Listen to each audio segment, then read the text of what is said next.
let's talk about converting fractions to percents. This is something I actually find really fun. I hope you do too. I used to work with percents and data and statistics, and so I tend to find this pretty interesting. Let's start with a real life example. I asked students in my class, there were 8 students, and I asked them how many of them biked to school. 4 of them raised their hand. Now, if I said what fraction of the students biked to school, I hope you would say to yourself, well, 4/8 of the class biked to school. 4/8 of the students biked to school. Now, if you look at 4/8 and you want to convert it to a percentage, because let's say I want to know, okay, what percent of my class biked to school today? Well, to do that, with a number like 4/8, it's actually pretty straightforward because I can look at it and say, okay, well, 4/8 equals 1/2.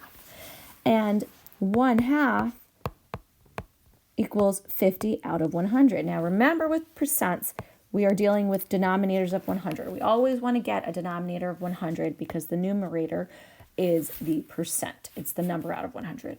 So very easily, if I know that 4 out of 8 students bike to school, or 4/8 of the class bike to school, I can easily say that, well, 50% of the class biked to school.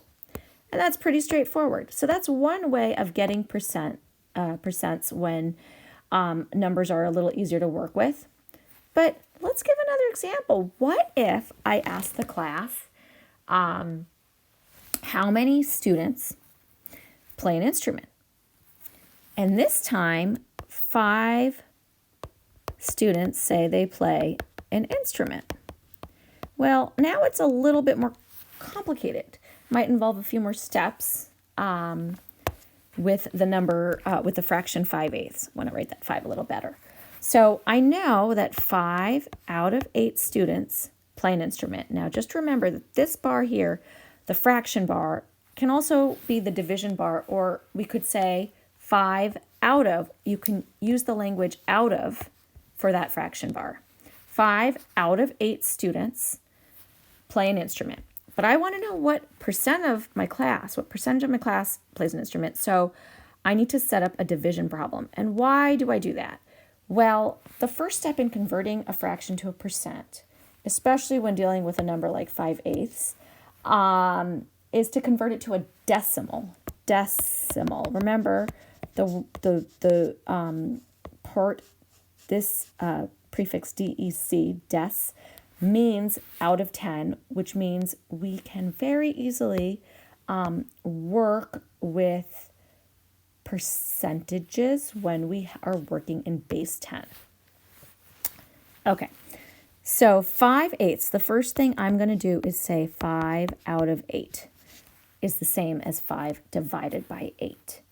I always write it out like that because I am telling you, every time we're doing fractions to percents in class, I see kids say, always just look at the bigger number and use that as the dividend, and then make the smaller number the numerator. But that doesn't work when we are converting to decimals or percents. It just, no. So I find it helpful to rewrite the problem as a division problem and say, okay, 5 divided by 8. And I know the dividend goes in here and the divisor goes on the outside. And actually, let me write it down over here. 5 divided by 8. Now, this is kind of an awkward problem. So what I need to do is put in some zeros. And remember that the decimal point stays put. I am doing standard algorithm long division right now, and I know that some kids, they like to use other methods like partial quotients or the box method.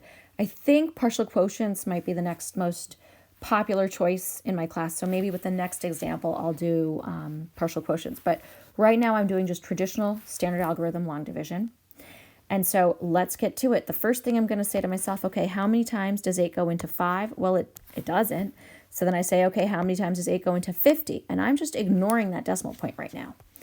How many times does 8 go into 50? Well, it goes in 6 times because I know that 8 times 6 is 48. And remember, we are ignoring that decimal right now because we've already got it right there anyway in our answer. 50 minus 48 is 2. And then remember the long division steps: divide, multiply, subtract, and then bring down. I'm going to bring down that 0. And then we repeat the process. And with decimals, we repeat the process for as many decimal places as we want to go. I usually do 3 zeros, or I go to the thousandths place. And that's just because a lot of my worksheets, I ask kids to round to the nearest 10th, 100th, but I usually don't go past the 1000th. So let's keep going.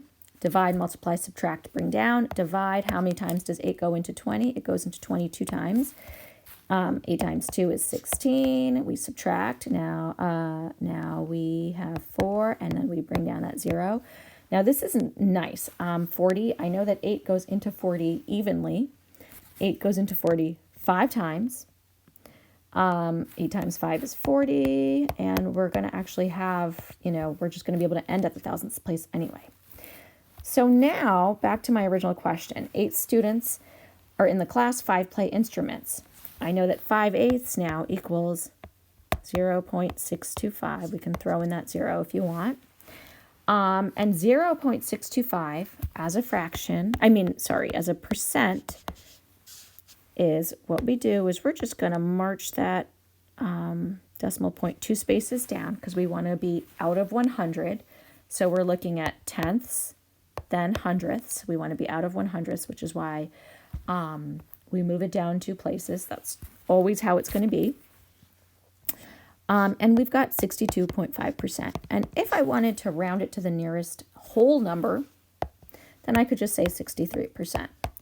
Now, I know I am talking quite quickly here. I'm going through the steps quickly. But that's just because I want you to just understand how to get from a fraction to a percent. And, I know with my students, we were going to revisit this and practice a lot because practice makes progress. And so, yeah, I know we're going fast, but we are going to go step by step in class.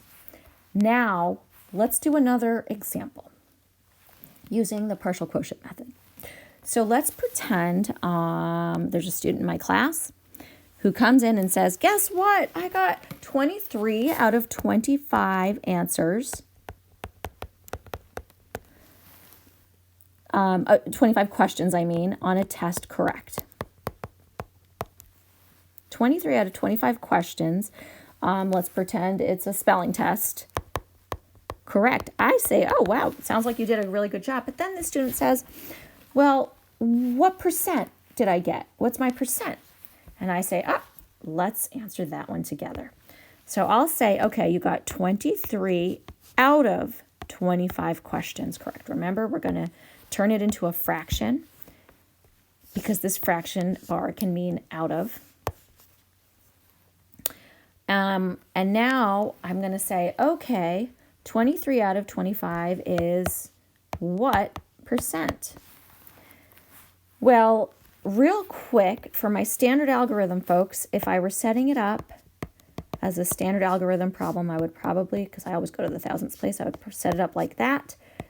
Put that decimal point there, say how many times does 25 go into 230, and then keep answering the question using all the long division steps. But we're not doing standard algorithm.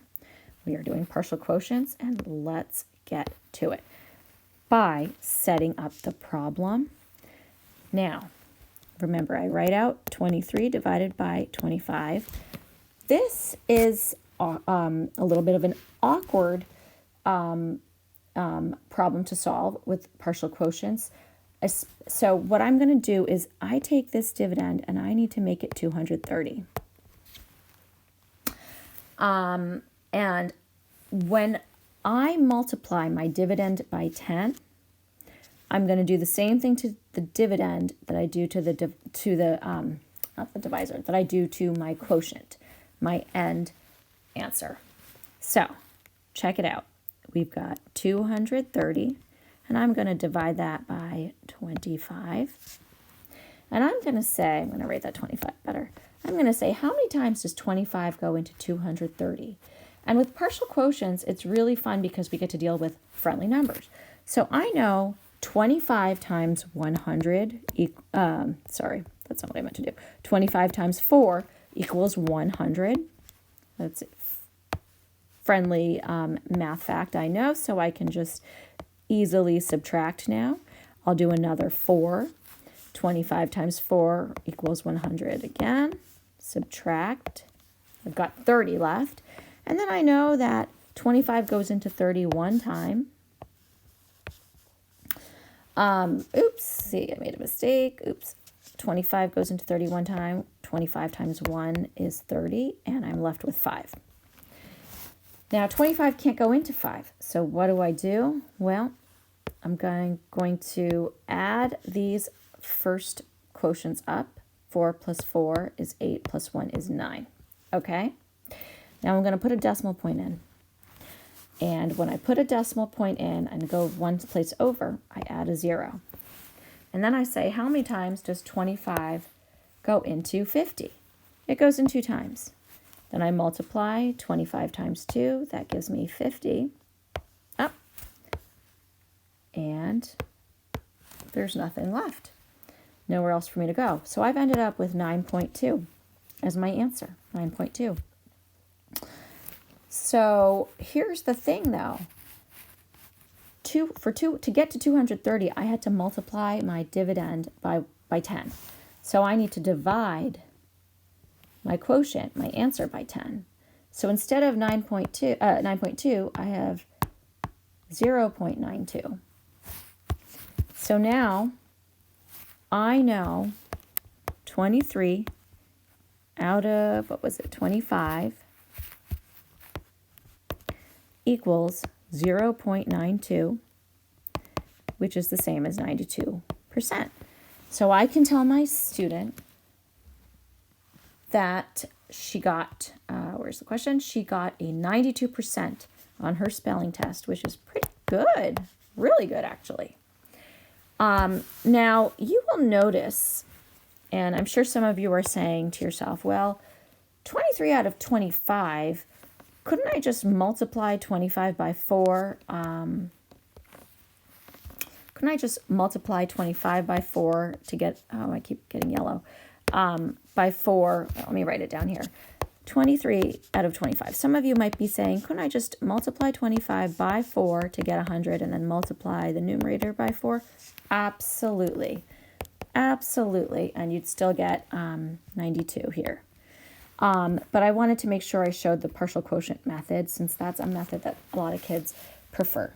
The truth is, as you all get deeper and deeper into math, you are going to find that there are many ways to answer a problem. You can use knowledge that's in your brain already, that's in your head already.